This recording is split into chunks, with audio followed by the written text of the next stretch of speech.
दोस्तों, दुनियापुर ड्रामे की नई एपिसोड भी आ चुकी है। इस एपिसोड में आगे बढ़ने से पहले आप हमारा चैनल भी सब्सक्राइब कर लें ताकि हमारी आने वाली नई वीडियोस भी आपके पास आसानी से आ सके। इस एपिसोड में ये दिखाया गया है कि मदीहा आदम, जो कि नूरोज आदम की वालदा होती है, नूरोज आदम को कहती है कि आज आखिरी दिन है तो आज आखिरी दिन ही सही, मेरे दो पोते मर चुके हैं नूरोज, मुझे अपने बाप की लाश चाहिए। जिस पर नूरोज कहते हैं कि यही वालदा जो आपका हुक्म होगा वैसे ही करेंगे।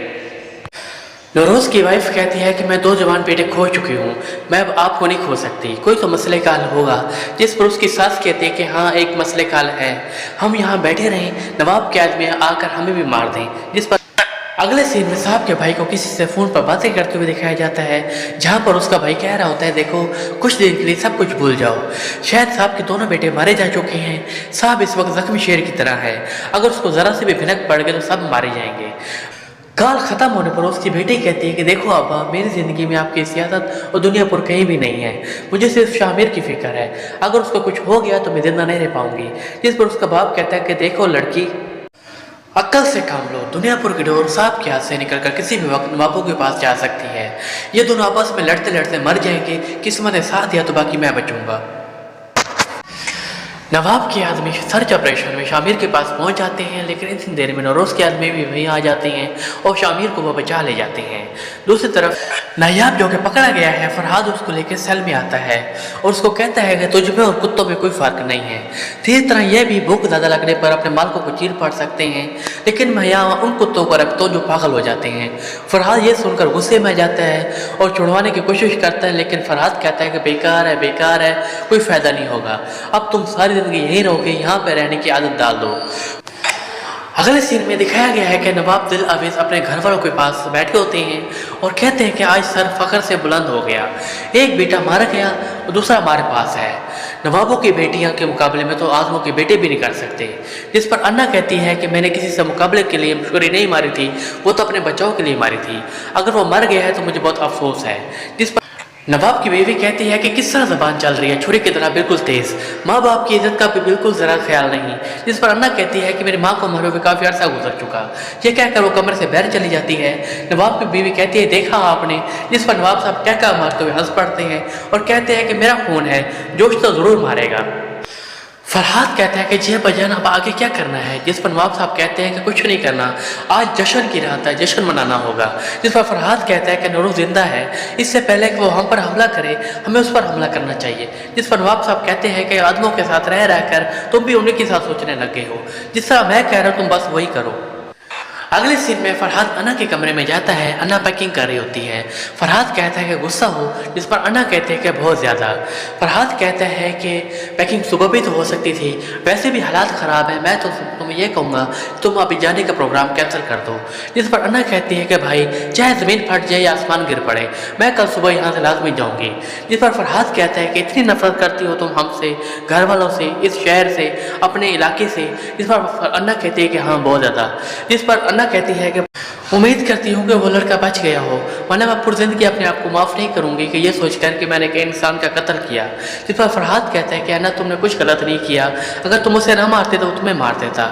जिस पर अन्ना कहते हैं कि जी भाई मैं जानती हूँ, बचपन से यही सुनते हुए आ रही हूँ कि अगर हम नहीं मारेंगे तो वो हमें मार देंगे, और यही कहते कहते मेरे 3 भाई मार गए, मैं अब आपको मरते हुए नहीं देख सकती। जिस पर फरहाद कहता है कि अन्ना मैं तुमसे वादा करता हूँ कि तुम ये कभी नहीं देखोगी और जो भी हो जाए कल तुम यहाँ से लाजमी जाओगी। जिस पर ना खुश हो जाती है।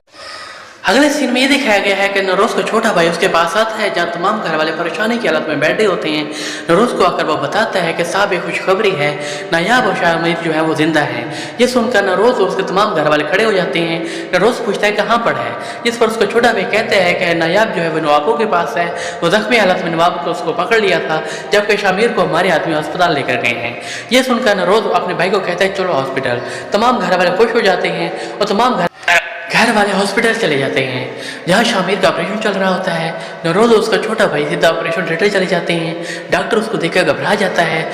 नौरोज कहता है कैसा है, कैसी तबीयत है इसकी, बच तो जाएगा। जिस पर डॉक्टर साहब कहते हैं कि अगर आप हमें काम करने देंगे तो बच जाएगा। जिस पर नौरोज अपने घर वालों को कहता है कि तुम बाहर जाओ, मैं यहीं खड़ा हूँ। थोड़ी देर बाद डॉक्टर कहता है कि ऑपरेशन कामयाब हो गया है, लेकिन आप इस काम को थोड़ी देर अपने पास रखेंगे। नौरोज़ का छोटा भाई पूछता है कि साहब अब आगे क्या करना है, जिस पर नौरोज़ कहता है कि वही जो अब तक करते आ रही हैं, लेकिन अब ये रात को नहीं करना है बल्कि कल सुबह करेंगे। जिस पर उसका छोटा भाई कहता है कि साहब तमाम तैयारियां मुकम्मल हैं, कल दिन के बाद इंशाल्लाह पूरे इलाके पर सिर्फ आदम होंगे।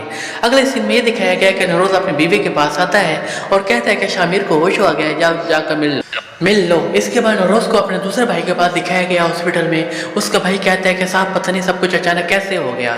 हालांकि नायाब ने गलती की, उसे नवाबों पर हमला नहीं करना चाहिए था। जिस पर नौरोज़ कहता है कि मैंने तुम्हें नायाब के साथ इसलिए रखा था कि तुम उसको समझाओ। जिस पर उसका भाई कहता है कि नायाब बहुत गुस्से वाला है, किसी की कहाँ सुनता है, मुझे तो गोली लगी तो आदमी मुझे हॉस्पिटल ले आए, मैं तो वहाँ पे था भी नहीं। नायाब ने गलती की, उसे नवाबों पर हमला नहीं करना चाहिए था। नौरोज़ कहता है कि समझ नहीं आ रही इतनी निगरानी के बावजूद नवाब के आदमी अंदर कैसे आ गए, किसने गद्दारी की। जिस पर उसका भाई कहता है कि हो सकता है किसी ने गद्दारी की हो, अगर आप देखेंगे तो आपको ज़्यादा दूर नहीं जाना पड़ेगा। नौरोज़ हवेली में वापस आता है तो मीर हसन को देखता है। मीर हसन को देखकर उसके पास चला आता है और पूछता है कौन हो तुम। जिस पर मीर हसन कहता है कि जी। नौरोज़ दोबारा पूछता है कि मैंने पूछा आप कौन है। इतनी देर में उसका वफादार मुलाजिम भागा हुआ आ जाता है और कहता है कि सर ये नए SHO है इस इलाके के। जिस पर नौरोज़ कहता है कि SHO यहाँ कौन लेकर आया। जिस पर मुलाजिम कहता है कि सर नायाब यहाँ लेकर लाए थे। जिस पर नौरोज़ कहता है कि SHO को तमीज़ के साथ दोबारा थाने ले जाओ। जिस पर मुलाजिम कहता है आइए सर मैं आपको तमीज़ के साथ ले जाता हूँ। मीर हसन जब थाने पहुंचता है तो उसका मुंशी उसके पास आता है और कहता है ये सर मैं आपका इंतजार कर रहा था, बाकी लोग भी यहीं मौजूद थे, हालात ख़राब हो गए तो वो घर चले गए, मुझे अकेला यहाँ छोड़ गए। थोड़ी देर बाद उसका सामान वो मीर हसन को देता है तो मीर हसन कहता है मेरा सामान यहाँ कैसे आ गया। तो मुंशी हंस पड़ता है और कहता है कि सर यहाँ ऐसे ही होता है, सामान पहले आता है और SHO बाद में, अल्लाह जाने आपको इतनी देर ज़्यादा क्यों लग गई। मीर हसन के पूछने पर उसका मुश्तरी बताता है जो आपको छोड़ने आए थे ये आदम थे, और हमला किसने कराया ये मैं नहीं जानता। हाँ ये जानता हूँ कि जहाँ पर हमला हुआ वहाँ पर आदमों की इजाज़त के बगैर मक्खी भी पर नहीं मार सकती, और जिस तरफ आपका इशारा है वो नवाबों की तरफ है। असल में ये सारा इलाका पहले नवाबों का था।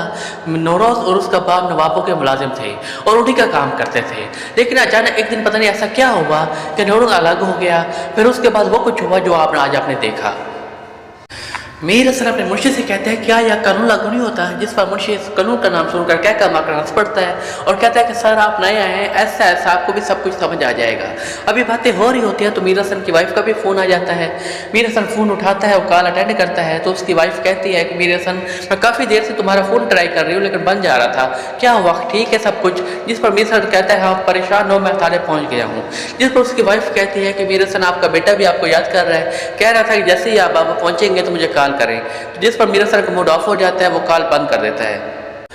अगले सीन में शामिर को दिखाया गया है जहाँ वो हॉस्पिटल में बेड पर लेटा होता है और लेटे हुए अन्ना का ख्याल देख रहा होता है जब अन्ना ने उसको छुरी मारी थी और धक्का देकर नीचे गिरा दिया था। दूसरी तरफ नौरोज़ उसका भाई तमाम तैयारी में मसरूफ़ होते हैं। नौरोज़ का भाई उसके पास आता है और कहता है कि साहब तमाम तैयारी मुकम्मल लाएँ। जिस पर नौरोज़ कहता है कि ठीक है चलते हैं। इतनी देर में उसके भाई के पास नवाब का फ़ोन आता है। वो कहता है कि साहब नवाब का फ़ोन है। नौरोज़ जो है कॉल अटेंड करता है और सुनता है। नवाब कहता है कि ना तुम्हारी हिम्मत है और ना ही ताकत, तो मेरे एहसान करने कैसे तुम जानते हो, इसी वजह से तुम्हारे बेटे को अभी तक मैंने कुछ भी नहीं कहा, तुम मेरे पास आओगे अकेले आओगे। ये सुनकर वो फ़ोन काट देते हैं। अगले सीन में ये दिखाया गया है कि शामिर को होश आ जाता है। शामिर को होश में आता देखकर उसकी वाला खुश हो जाती है और कहते हैं कि अल्लाह का शुक्र है कि तुम्हें होश आ गया। शामिर होश में आते ही नायाब के बारे में पूछता है और कहता है कि अम्मी भाई कहाँ है। जिस पर उसकी वालदा उदास हो जाती है और कहती है कि नायाब जिंदा तो है लेकिन अभी वो नवाबों के कब्जे में है, साहब जाएंगे और मुझे उम्मीद है कि वो उसको वापस लेकर आएंगे। शामिर कहता नहीं अम्मी साहब भी वही गलती कर रहे हैं जो नायाब ने की, आखिर ये सब कुछ कब तक चलता रहेगा, ये ख़त्म क्यों नहीं हो जाता। जिस पर उसकी माँ कहती है कि बेटा तुम भी जानते हो और मैं भी, हम दोनों ये मिलकर ख़त्म नहीं कर सकते, शुरू ये नवाबों ने किया था और ख़त्म ये साहब करेंगे। अगले सीन में ये दिखाया गया है कि नौरोज़ अपने वालदा के पास जाता है, उसका छोटा भी वहीं आ जाता है। वो कहता है कि साहब मैं तो कहता हूँ कि आपको हरगिज़ अकेला नहीं जाना चाहिए, वहाँ आपकी जान को ख़तरा हो सकता है। जिस पर नौरोज़ कहता है कि मैं नायाब के लिए कुछ भी करने को तैयार हूँ, अगर नवाब दुनिया पुर मुझसे मांगेगा तो मैं वो भी उसको दे दूँगा। दुनिया पुर तो मैं वापस भी ले सकता हूँ लेकिन एक दफ़ा अगर नायाब चला गया तो वो वापस नहीं आएगा। जिस पर उसकी वालदा कहती है कि मेरी तो दुआ थी कि मैं और मेरी औलाद नवाब की शक्ल उस वक्त देखी जब उसकी लाश सामने पड़ी हो सकता है कि उसके दिमाग में कुछ ना कुछ चल रहा हो, इसी वजह से उसने नायाब को अभी तक कुछ नहीं कहा। नौरोज़ तुम्हें वहाँ ज़रूर जाना चाहिए। नौरोज़ अकेला नवाब की हवेली की तरफ जाता है। रास्ते में उसकी मुकम्मल चेकिंग की जाती है। जब वो फरहाद से मिलता है तो कहता है अकेला आया हूँ फिर भी इतना डर है। जिस पर फरहाद कहता है कि गिरगिट कब रंग बदले क्या पता चलता है, आओ हवेली में नवाब से तुम्हारा इंतज़ार कर रहे हैं। फरहाद के आदमी उसको लेकर हवेली में की तरफ जाते हैं। रोज़ जब नवाब के कमरे में जाता है तो ऊपर बैठने के बजाय नीचे ज़मीन पर बैठ जाता है। इसको देखकर नवाब साहब अपने बेटे फरहाद को कहते हैं कि आज भी हमारा वफादार है। इस पर फरहाद कहते हैं कि नहीं अब्बाजान, गिरगिट है, कभी भी रंग बदलेगा, अगर इसका दिल करे तो हम दोनों को ख़त्म कर दे। जिस पर नवाब साहब कहते हैं कि इसका बाप भी हमारा वफादार कुत्ता था, अफसोस उसकी याद में हमने एक कुत्ता पाला हुआ था, वो भी 1-2 दिन पहले मर गया। इस पर नरोज कहता है कि नवाब साहब अगर मैं चाहूँ तो आधे घंटे के अंदर अंदर पूरे हवेली लाशों का ढेर बन जाएगी। जिस पर नवाब साहब कहते हैं जानता हूँ तुम्हारे पास असला भी ज़्यादा है और बंदे भी, लेकिन हमारे पास सिर्फ एक गोली चाहिए, वो तुम्हारे बेटे को मारने के लिए। जिस पर नरोज कहता है कि क्या चाहिए। जिस पर नवाब साहब कहते हैं कि पूरा दुनियापुर और जो जो इलाके तुमने लिए थे वो उसकी लिस्ट मैंने बना ली है, वो दे दो। जिस पर नरोज कहते हैं दे दिए। वो कहकर जाने लगता है और कहता है कि मैं अपने बेटे को लेकर जा रहा हूँ। दूसरा नवाब साहब खड़े हो जाते हैं और कहते हैं कि एक शर्त और भी हमारे सुनते जाओ। सुनना है तुम्हारी बेटियां जवान हो गई हैं। बेटियों का नाम सुनकर नरोज गुस्से में आ जाते हैं और नवाब का गिरबान पकड़ लेता है। इस पर नवाब साहब कहते हैं कि छोड़ो, रहने दो, निकाह करेंगे, तमीज़ के साथ बीवी बनाकर लेकर आऊँगा, अगर मंजूर है तो बोलो, वरना बेटे की लाश ले लेना। और यहीं पर इस एपिसोड का ख़त्म हो जाता है। आपसे मिलेंगे आपको नए एपिसोड के साथ। हमारे साथ जुड़े रहिए और हमारे चैनल पर सब्सक्राइब करते रहें। शुक्रिया।